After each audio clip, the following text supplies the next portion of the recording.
Hello, Pisces. Thank you for joining me for your monthly forecast for April.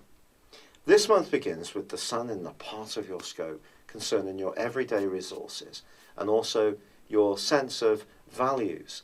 Also, Uranus is in this location, the planet of surprises, and Venus. But of course, Venus was tracking backwards for much of last month and continues to do so as you enter into this new one. So finances, or certainly being cautious around finances, probably is a bit of a theme in terms of your thinking. Now there is a full moon which occurs on the 10th, and that's going to be a big part of the backdrop for this month, because then Jupiter, the planet of growth, which itself is still retracing its steps, is going to be combining with the full moon in Libra.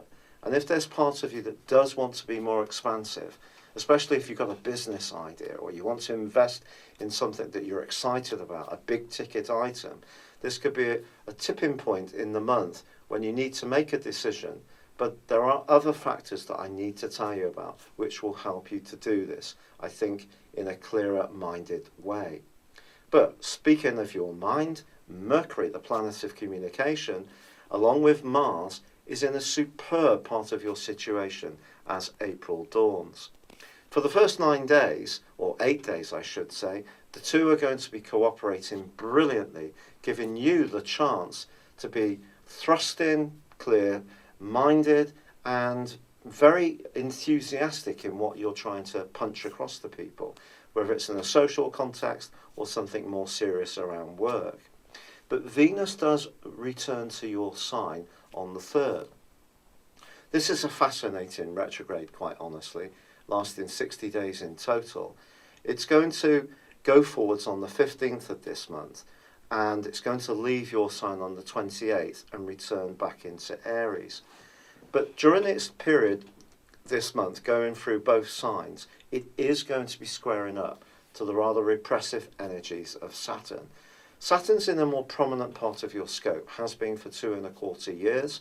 You've probably had to work very, very hard around your worldly interactions, but not necessarily in a negative way. You may have gained some form of advancement, extra recognition, but it's just the perspiration factor has been high.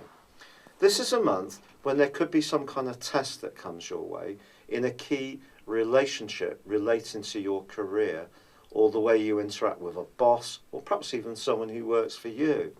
Something that's flowed along okay in the past may reach a little bit of a more sensitive phase, and knowing about this aspect can help you to pick through it, or it could play out in a more personal context. Essentially, Venus moving through your sign, especially if you're single, points towards the possibility that more than one person can be drawn towards you. Now, with the square to Saturn, that points towards you having to make a decision. But it may be a difficult one because both people may be people that you're strongly attracted to, but for just different reasons. Then again, it could be in a long-standing relationship that you're starting to want different things. However, there is also a quarter moon which occurs on the 3rd too, and that is much more to do with being a bit more expansive around your spending, being very generous to loved ones. And this quarter moon's asking you to remind anyone who has a tendency to lean on you a little bit that their situation and their expenditure is their responsibility, to stand a bit firmer and also be a bit more cautious about splashing the cash. Now on the 6th, Saturn goes into retrograde. Over the next 5.5 months, you may really have to roll your sleeves up. In fact, through to December of this year, Saturn continues in your sector of work, worldly involvements, responsibilities, and anything to do with recognition.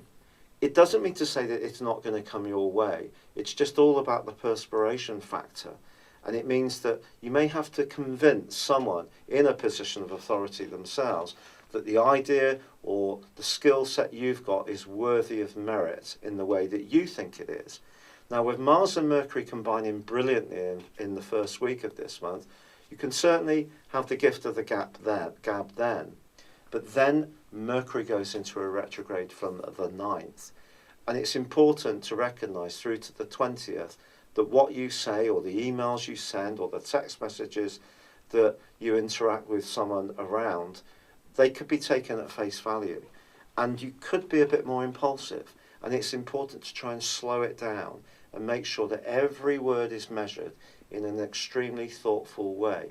Otherwise, it could have some impact on your potential to earn money, because remember, that is where the sun is located for 2/3 of this month. Now, the retrograde to Venus ends on the 15th, as I said before. That is going to be good. Saturn's still going to be there, checking out Venus's motives. Venus can be quite flirty. So if you are footloose and fancy free and enjoying some interactions with people, it's just asking you, in its angle with Saturn, to be mindful of the impact of what you do has on others, and also of what their impact has on you. So it's asking you to be a bit more cautious and conservative in your approach to relationships. The 19th sees Pluto, the planet of change, also slam on the brakes. Next 5.5 months could see you thinking very carefully about your long-term future.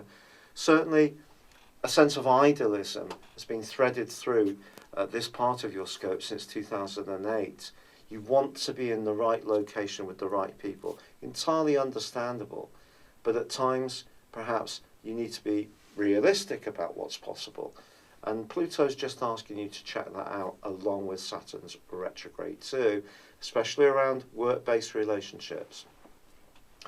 Now, the Sun is going to move into your third solar house on the 20th, which is fab news, because that's going to lead to an increase in the pace of life. But the next day, Mercury reverses back into Aries, and Mars says au revoir and moves into Gemini. Now, the significance of that, especially if you're born early in the sign of Pisces, is that Gemini and Pisces square up to one another. They're both mutable signs, it's true, but Mars moving through this area can see you being a bit too firm at times around sensitive issues, or perhaps being a bit too passive, depending on your unique personality and situation. But I do feel Mercury moving back into Aries really asks you to be very serious about finances right through to the end of the month. And even if you do decide to buy anything, keep all the receipts, because the retrograde could throw up something that you're not expecting. Things might not flow quite as sweetly as you would like. Yet there is a fabulous new moon on the 26th, and if you have still got something to say, something to tell people about, which is really important, your desire to do so is going to be very strong. And there can be wonderful opportunities to have sparkling, thought-provoking or fun conversations in the last 10 days of this month. Then Venus returns back into the sign of Aries for the last few days of the month. And actually, I think that could lead to some kind of financial dividend. Some kind of reward can come in, particularly if you were a bit more conservative in your approach earlier in the month. So ideas, exchanging them, is going to be a central theme. The value of your ideas or thoughts, the things you believe in, are going to be part of that. Money can also be something to discuss too. But relationships, be it in a personal or more professional context, are going to need some care. I wish you well. Thank you for joining me. Good luck and goodbye.